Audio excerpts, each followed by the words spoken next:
Have you ever wondered why your relationship keep falling apart and why you keep attracting the same kind of partner? In this video, I want to share with you the number one reason. Hello, my name is Elena. I'm a feminine energy coach.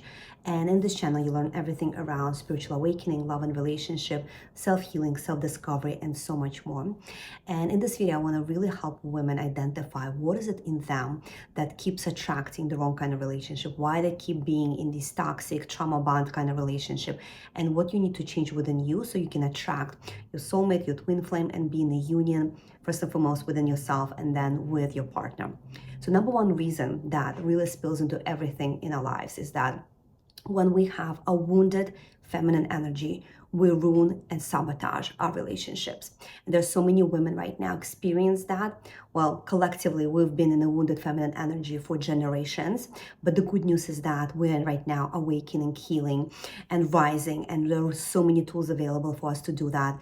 And if you need more help, I invite you to download my course called The Healing Feminine, where I give you so many lessons, so many tools, so many practices. When you become aware of all these different patterns within you and give you tools on how you can heal them, how you can be more emotionally intelligent, how you can be more intuitive, how you can feel and release all the stuck emotions within your body. I give you all the things. But in this video, I really wanted to share with you how wounded feminine energy shows up in your relationship. So number one thing that happens is that you have a fear of abandonment. Fear of abandonment is number one thing that really shows up in a wounded feminine. Why? Because for generations and generations, we've been abandoned by men. We've been really conditioned by the patriarchy. There's so many things that could have happened in your female lineage with men abandoning women.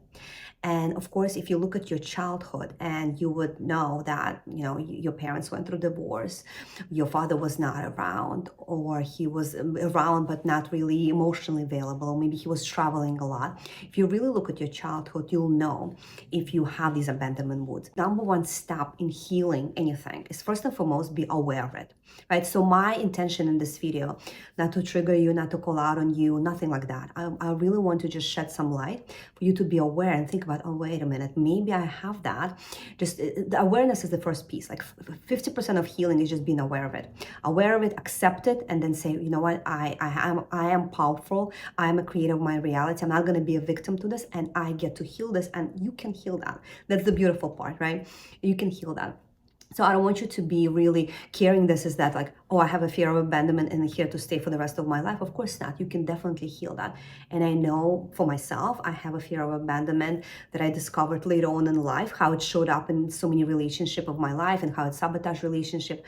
And I have this fear, and I have an abandonment actually that started at the minute I was born. And I share this, I'm not going to share this here publicly, but if you are interested in my story, in the very first module of the Healing the Feminine course, I share my story of how this abandonment would show up in my life and how I healed it. I don't blame my parents for any of that. I love my parents and what they've done for me and who I am today is because of them. But there are certain things that I needed to accept and heal within me. And now, right now, I'm so empowered, and I'll alchemize this pain to power within myself. And I really, really wish for every woman to do that. So abandonment mood starts at childhood, right? It starts at childhood in this reincarnation. And a lot of people in the personal development work, if you go to therapy, they will, take you to heal your inner child, for you to look at your inner child. And you have many different aspects of your inner child. In fact, you have the whole middle school within you, right? Like running the show for you. This inner child, this inner teenager is running your life. If you've never healed her, if you've never met her, if you've never looked eye to eye to that part of you, that fragment of you in meditative state and whatnot, where you can ask and really connect with your inner child and really heal this abandonment. Ask her, like, why is she afraid? And this fear of abandonment shows up in so many ways in your relationship. When you are chasing men, when you're constantly looking for validation, when you're afraid to be alone, right? Like, this is because you're afraid to be rejected, you're afraid to be alone, you're afraid to be abandoned. And it shows up in such a negative way. And it's such a vampire kind of energy when you need other people to complete you. Other people like reject you. Other people want to repel you, because if you are chasing others, if you have this fear of abandonment, you really clingy to other people, and people feel that and they want to reject you. So it's really important for you to heal that, because you're really subconsciously jeopardizing all your relationship. So in this lifetime, of course, it starts with your childhood, and you have to do some journaling, ask your mom, ask your dad, how was your upbringing? Were you ever left alone in school? Were you ever, like, what happened at your birth? Like, all these stories are very important to understand if you have a fear of abandonment, and heal it. And of course, it's also not just your childhood, right? You could be carrying in your DNA, because we picked up from our parents and grandparents and whatnot, not just the color of our eyes or hair or some traits, right? We pick up a lot of the emotional wounds that our mothers, our grandmothers were carrying. So if in your lineage there were a lot of examples of men leaving women, and in my lineage certainly was. I came from the former Soviet Union. All my great-grandmothers were left alone with their fathers going, losing their life at war, concentration camp, diseases, all kinds of things that my great-grandmothers needed to be both in the masculine and the feminine, raising kids, providing for the kids. And of course, in that lineage, there is a lot of resilience that, I'm inheriting from these strong, incredible women, but there was also some wounds that I needed to heal around my feminine lineage.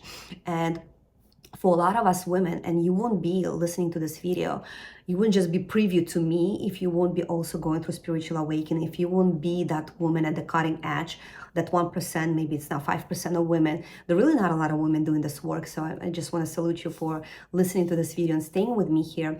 And I hope you hit subscribe and like this video and resonate with what I'm sharing. But a lot of us women right now healing not just our lives, not just our childhood wounds, we're also healing our lineages, and we're also healing our past lives. Right now is the time where so many things get activated, is because we get to heal previous experiences. And we certainly had lifetimes when we got a lot of wounding, or especially around wounding about men, about the witch wound, the sisterhood wound, men abandoning us. We're all healing that.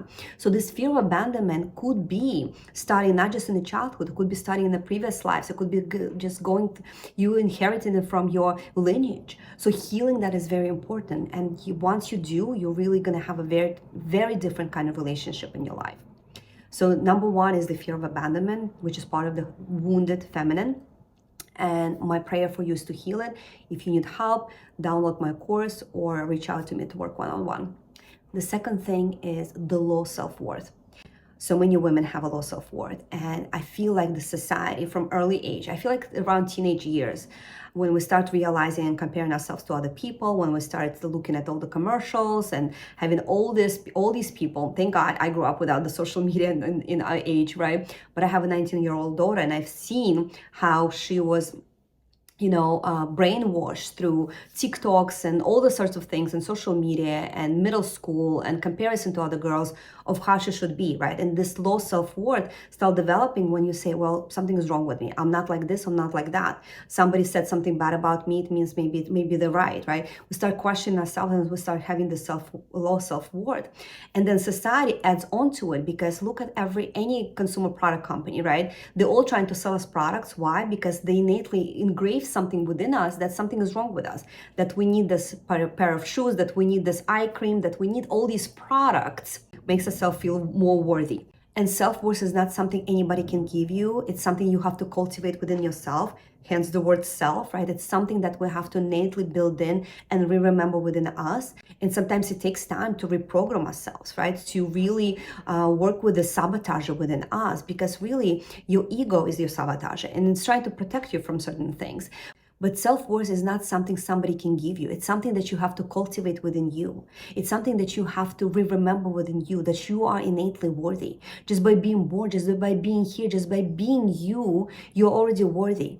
So you don't have to ask for validation from other people. You don't have to buy things to validate yourself. You don't have to be overworking, overgiving, overdoing things for other people to buy the love, right? By being yourself, by being authentically you, by knowing who you really are and being comfortable with who you really are, finding those authentic codes within you, activating your voice, activating your presence, activating this within you, just having that mind shift within you, that identity shift within you will change every single relationship in your life. And the third reason how the wounded feminine sabotages and ruins your relationship is that you don't trust the masculine.